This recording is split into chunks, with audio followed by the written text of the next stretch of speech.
Aswang sa bodega.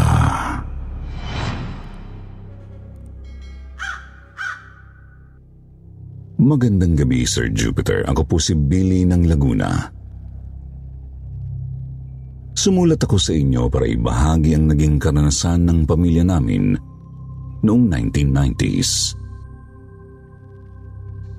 Totoong karanasan tungkol sa isang hindi imbitadong nilalang sa loob mismo ng bahay namin. Bagamat hindi naman niya kami nasaktan, nakakikilabot pa rin kasing isiping may ganoong halimaw na nanirahan sa bahay namin nang di namin alam. Sisimulan ko ang kwento noong 16 anyos pa lang ako.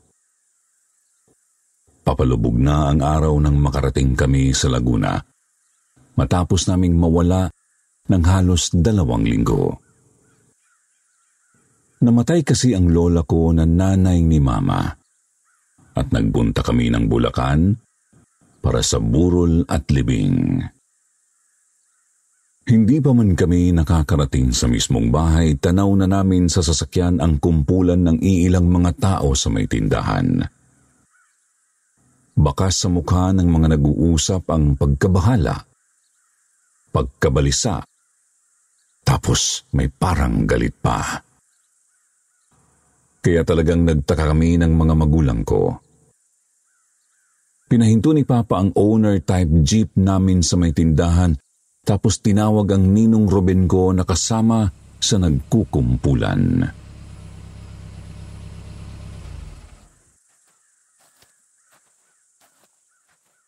Tinanong agad ni Papa si Ninong Ruben kung ano ang nangyari. Nagulat naman kami nang sinabi ni Ninong na may aswang daw sa lugar namin. Natagpuan daw kasing patay ang panabong na manok ng isang kapitbahay. Nang galugarin ng buong barangay, natagpuan nila ang isang itim na baboy ramo sa may damuhan. Nababahiran daw ng dugo ang nguso at mukha nito, tapos may nanikit pang balahibo ng manok. Nagbilin din po si Ninong Ruben na mag-ingat daw kami. Noong hinabol daw kasi nila ang baboy ramo, mabilis itong tumakbo papunta sa direksyon ng bahay namin bago nawala. Posibleng nasa paligid lang daw ang aswang, tapos baka saktan pa kami. Kita kong napailing si Mama at napakamot naman ng batok si Papa. Halatang pareho silang hindi kumbinsido sa mga sinabi ni Ninong Ruben. Gayunpaman, maayos na lang nagpasalamat sina Mama sa babala ni Ninong. Saka nagpaalam na tutuloy na kami sa bahay.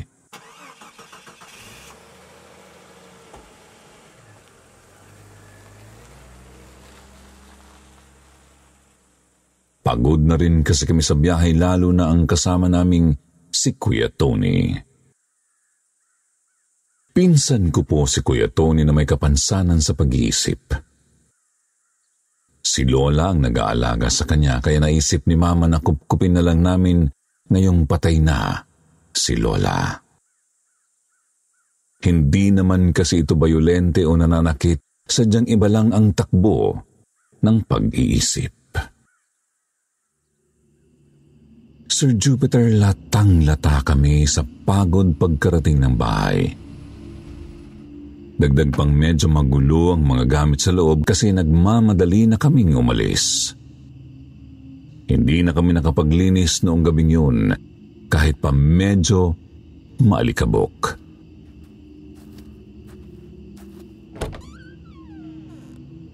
Basta pinasok lang namin ang mga bagahe namin at inilagay sa ref ang mga dinaanang pagkain sa palengke.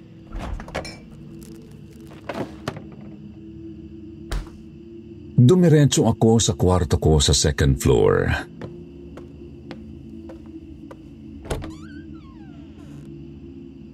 Pinagpaglang sandali ang kutsun, tsaka agad humilata. Pinatabi ko muna sa akin si Kuya Tony kasi hindi pa malinis ang tutuluyan niyang kwarto sa first floor. 4 po kasi ang kwarto sa bahay. Kwarto ni na Papa at isang guest room sa baba, tapos kwarto ko at bodega sa ikalawang palapag. Nakatulog naman po agad ako dahil sa matinding pagod. Subalit nagising mga bandang 2:00 para magbanyo. Nagtaka ako kasi wala si Kuya Tony sa tabi ko. Bumaba ako para pumunta ng banyo at para na rin hanapin ang pinsan ko.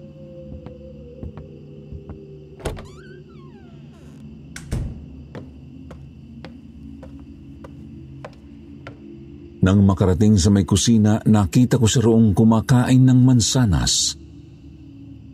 Kasama yon sa mga pinamalengke namin bago umuwi. Sabi ni Kuya Tony, nagutom daw kasi siya kaya naghanap siya na makakain. Magpapaalam daw sana siya sa akin kaso tulog na tulog ako. Kaya naman, hinayaan ko na lang muna siya at dumiretso na ako sa banyo. Pagkatapos, hinintay ko lang siyang matapos kumain at sabay na kaming umakyat.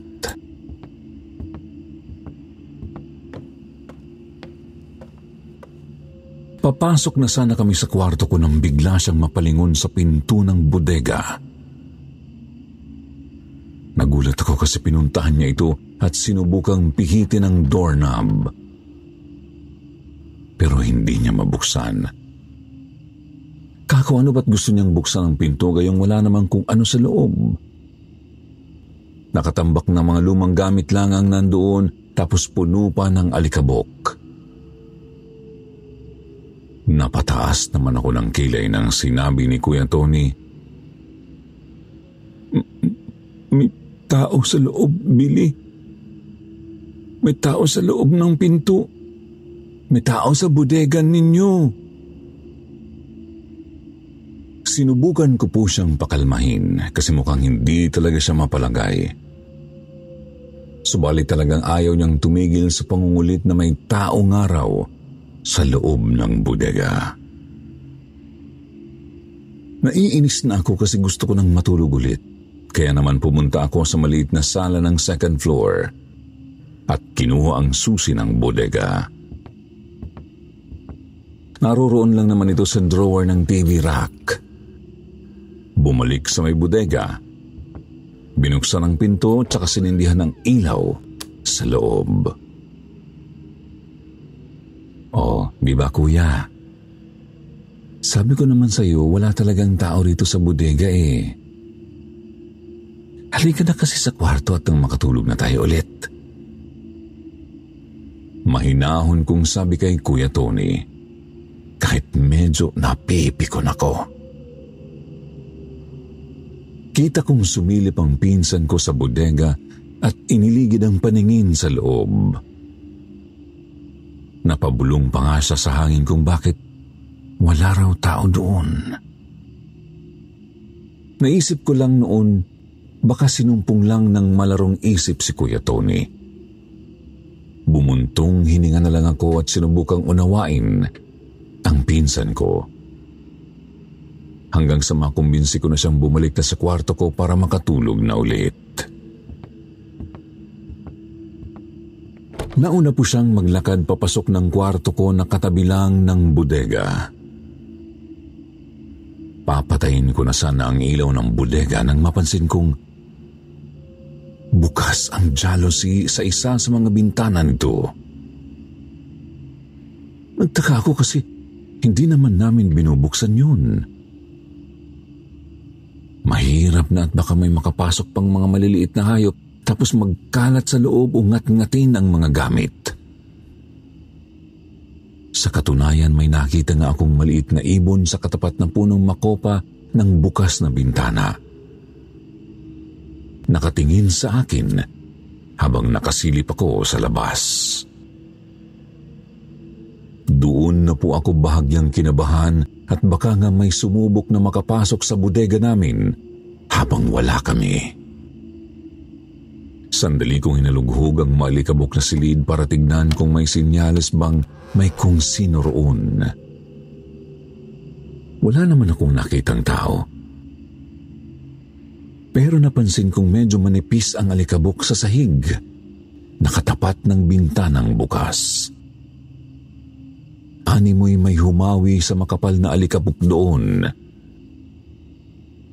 Tapos natabunan lang ng panibagong alikabok pagdaan ng ilang araw. Dali-dali ko nang sinara ang bintana at saka pinatay ang ilaw ng bodega. Sa isip-isip ko noon, sasabihin ko kina Papa kinabukasan ang natuklasan ko. Nilak ko ulit ang pinto ng bodega tapos bumalik na sa kwarto ko. Mga 7:00 ng umaga po ako nagising. Tulog pa si Kuya Tony kaya dahan-dahan akong lumabas ng kwarto para mag-almusal na sa kusina. Naabutan kong naroroon si Papa. Kunot ang noo habang minamasdan si Mama na may nililinis sa may ilalim ng lababo. Agad ko namang tinanong si Papa kung ano ang nangyayari at ikinagulat ko ang kanyang sinabi. May nanggulo sa rep natin, anak. Kinuha yung isang buong manok, tapos iniwan lang yung tira-tirang buto sa may ilalim ng lababo. Nagtaka naman ako at nasabi sa kanilang maayos naman ang ref ng kumain si Kuya Tony kaninang madaling araw. Napatitig naman sa akin si Papa kaya kinuwento ko ang mga nangyari. Mula sa pagkuha ni Kuya Tony ng mansanas sa ref hanggang sa mga napansin kong kakaiba sa bodega. Hinuha naman ni Papa baka raw nagising ulit si Kuya Tony habang tulog ako. Sabat naman ni Mama kung ganoon nga ano namang ginawa ni Tony sa hilaw na manok. Mukhang nilapa talaga tong karne malabong si Tony ang may gawa niyan kasi maayos na pagkain naman ang kinakain nun. Hindi naman po napalagay si Papa kaya pinuntahan namin ang bodega sa second floor.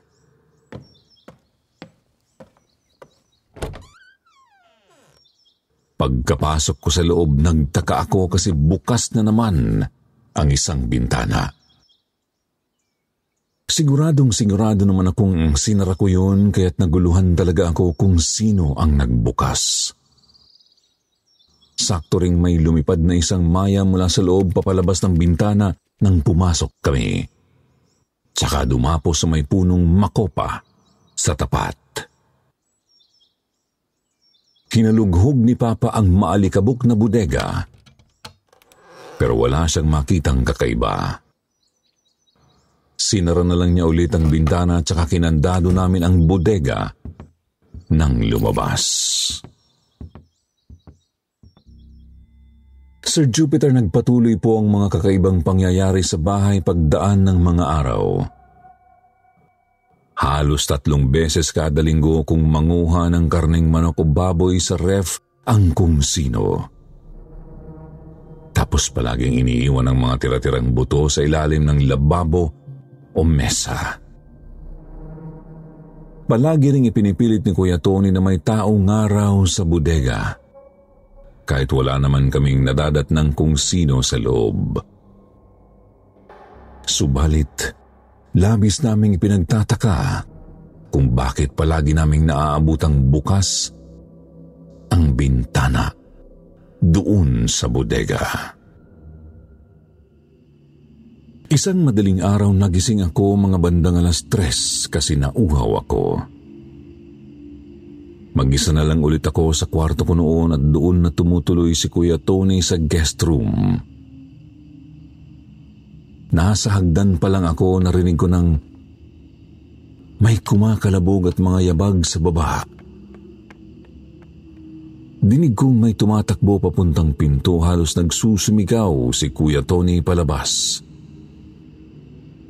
Kinabahan ako, kaya't dali-dali akong bumaba para tignan kung ano ang nangyayari. Nadatnan kong bukas ang pinto sa may sala kaya lumabas ako. Nagpalinga-linga ako at nakita kong naglalakad si Kuya Tony pabalik ng bahay. Nang mapansin niya ako, mabilis niya akong nilapitan at nagsumbong na may nakita siyang aswang. Kumakain daw ng karne galing sa ref.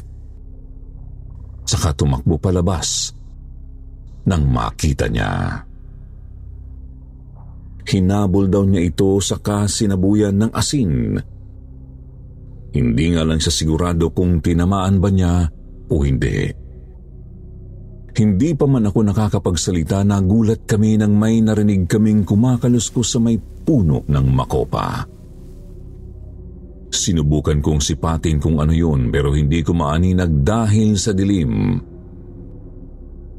Subalit natanaw naming parang may lumundag mula sa sanga ng puno papunta sa bintana ng bodega.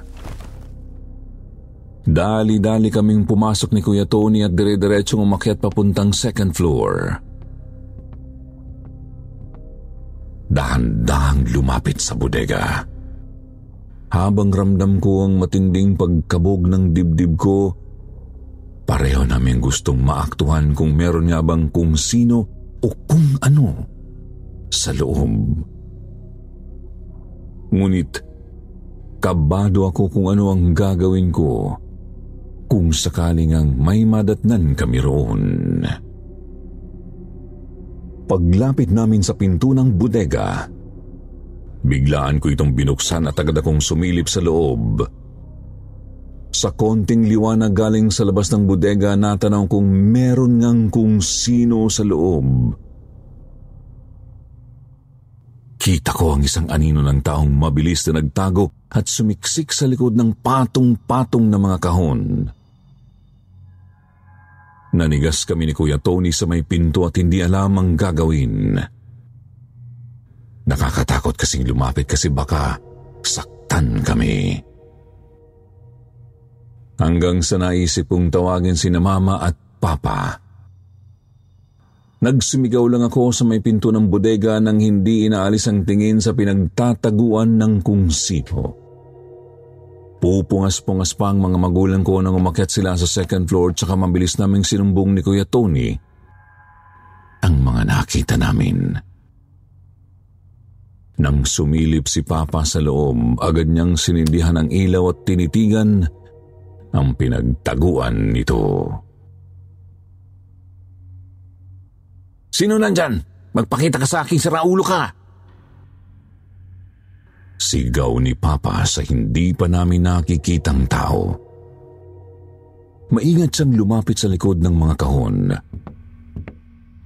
Ngunit nagtaka nang walang maabutang tao roon. Ang nakita lang niya isang maliit na ibong mabilis ding lumipad palabas ng pintana. Nagsalubong ang mga kilay ni Papa at magagalit na sana sa amin ni Kuya Tony. Pero may tinuro ang pinsan ko sa may digding at sahig. Mga bakas ng mga paa at kamay na nagmarka sa makapal na alikabok. Meron pa nga pong mangilan-ngilang marka ng kalmot na bumaon talaga sa mga kahoy na kahon. "Aswang! Aswang ang may gawa niyan! May aswang talaga dito sa bahay!" Nagkatinginan kami ni na Mama at Papa sa sinabi ni Kuya Tony. Kinuwento ko rin ang nadatnan ko nang bumaba ako para sana uminom ng tubig. Bahagya pang nagtalo si na Mama at Papa kasi ayaw maniwala ni Mama sa aswang. Subalit wala naman daw siyang maisagot kapag tinatanong kung ano sa palagay niya ang kumakain ng hilaw na karne galing mismo sa ref. Ang ginawa ni Papa, nilagyan niya ng plywood ang likod ng mga bintana sa bodega para siguraduhin hindi na ito mabubuksan. Nagsaboy rin kami ng asin at bawang sa palibot ng bakuran. Pati ang ref, nilagyan din namin ng asin sa bandang ibabaw at gilid. Natigil nga po ang pagnanakaw ng mga hilaw na karne sa ref namin, Sir Jupiter. Gayunpaman, hindi pa pala doon natapos ang mga pagpaparamdam sa amin ng sinasabing aswang. Mahigit 1 linggo ang nakalipas, mga bandang 10:00 ng gabi, gumagawa po ako ng assignments noon sa kwarto ko. Habang tulog sina Mama at Papa at Kuya Tony. Narinig ko na lang na may nagkakagulo sa may kapitbahay tapos may nagsusumigaw na meron daw aswang. Sumilip po ako sa bintana at nakita kong nagsitakbuhan ng ilang kalalakihang may mga dalang itak. Kasama roon ang ninong Ruben ko. Kita kong may hinahabol silang isang taong hindi ko gaanong maaninag ang mukha dahil sa dilim ng gabi. Papalapit sila ng papalapit sa bahay namin hanggang sa biglang lumundag ang hinahabol papuntang kakahuyan sa labas ng bakuran namin. Siduyod ng mga kalalakihan ang kakahuyan pero pansin kong wala silang mahanap. Ilang sandali pa, biglang kumabog ang dibdib ko nang marinig kong gumalaw ang puno ng makopa. Napalingon ako sa sanga nito at nanlaki ang mga mata ko nang makatitigan ko ang isang kakilakilabot na mukha. Tao pero puno ng kaliskis ang buong katawan. Napasigaw ako at napatingin naman sa akin ang mga tao sa labas ng bahay. Kita naming lumundag ang kung anong nilalang papunta sa bubong ng bahay namin. Tinawag ako ni Ninong Ruben at sinabi niyang pagbuksan ko raw sila ng pinto. Agad naman akong bumaba para papasukin sina Ninong tapos ginising ko na rin sina Papa. Inakyat ng isang kasama ni Ninong ang bubong ng bahay namin pero wala siyang nakita. Sa halip, nagkausap na lang kami sa may sala. Tsaka sinabi ni Ninong na may dinukot palang manok ang nasabing aswang. Doon na rin ikinwento ni Papa ang mga naranasan namin mismo sa bahay. Hinuha ng lahat marahil nananalakay na ang aswang ng mga alagang hayop matapos naming lagyan ng pangontra ang ref. Wala na siyang makain sa bahay kaya naghahanap na ito ng ibang mapagkukunan. Gayunpaman ayaw pa rin pakampante ni Papa kasi baka bumalik ito sa amin. Sabihin mang wala itong inaataking tao pero mahirap mapanatag kasi aswang pa rin yun. Lumipas ang mahigit 2 linggo nang walang paramdam ang aswang, Sir Jupiter. Akala talaga namin noon umalis na yon sa baryo namin. Subalit nagulantang na lang kami nang pumailan lang ang malakas na hiyaw ng mga baboy mula sa kapitbahay. Nasa sala kami ni Kuya Tony noon at agad niyang sinabi sa aking may aswang na naman. Pinuntahan naman kami ni Papa at sinabi niyang isara namin lahat ng mga pinto at bintana.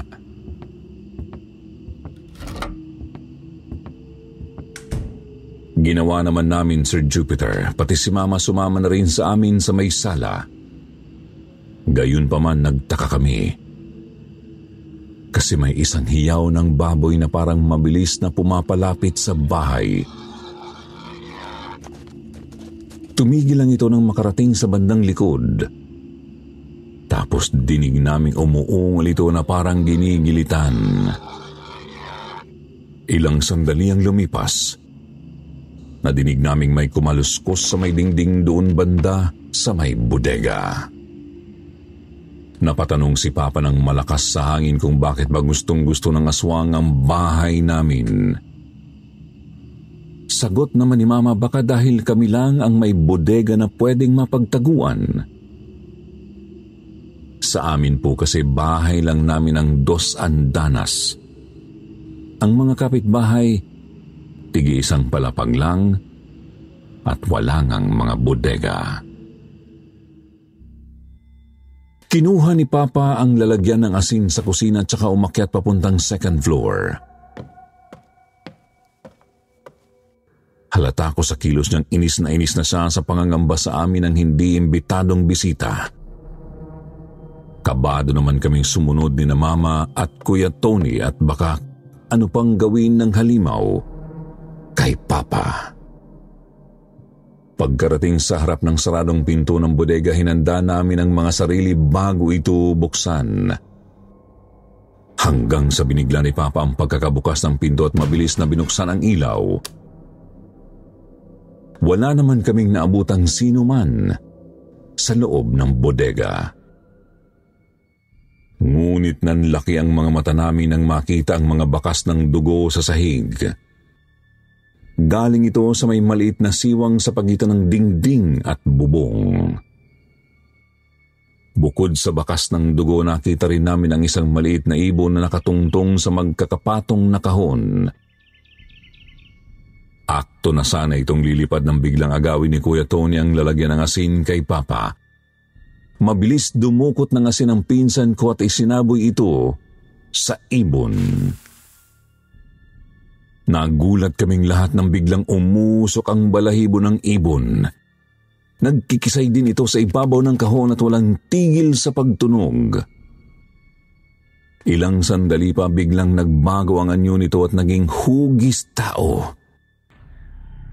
Ngunit karimari-marim ang anyo. Pinanlisikan kami nito ng mga mata habang tuloy pa rin sa pagdaing. Napasigaw si Mama at dali-daling bumaba habang nagsusumigaw ng saklolo. Sasabuyan na sana ulit ni Kuya Tony ng asin ang aswang, ngunit mabilis itong nakailag.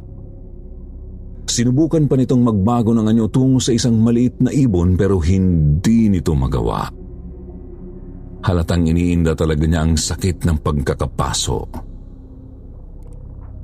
Doon na kami lalong kinilabutan sa sunod nitong ginawa. Sinugod kami nito sa may pinto ng bodega kaya't napaatras kaming tatlo. Napunta kami ni Kuya Tony sa may harap ng kwarto ko habang sa may hagdan naman si Papa. Nagtuloy-tuloy sa pagtakbo ang aswang at papunta ito sa hagdanan. Kinalmot si Papa bago nagdire-diretsong bumaba. Narinig na lang naming nagsumigaw si Mama sa ibaba. Sinundan ito ng hiyawan ng mga kapitbahay na sumaklolo sa amin. Tinulungan ko naman si Papa. Mabuti na lang at galos lang sa balikat ang kanyang natamo. Sa kasamaang palad, hindi po nahuli ang aswang noong gabing yun, Sir Jupiter. Nakatakbo kasi ito papunta sa pusod ng kakahuyan sa may likod ng baryo. Ang natagpuan lang ay ang baboy na kinain nito sa may likod ng bakuran namin at ang bakas ng dugo na papunta sa mismong bahay. Hanggang ngayon, palaisipan pa rin sa amin kung bakit sa bahay namin napiling mamalagi ng halimaw noon, Sir Jupiter. Opo, bumalik pa rin ito ng ilang ulit sa baryo para mamiktima ng mga baboy o manok. Ngunit hindi na ito makalapit sa bahay kasi dinamihan na ni Papa ang mga pangontra sa paligid.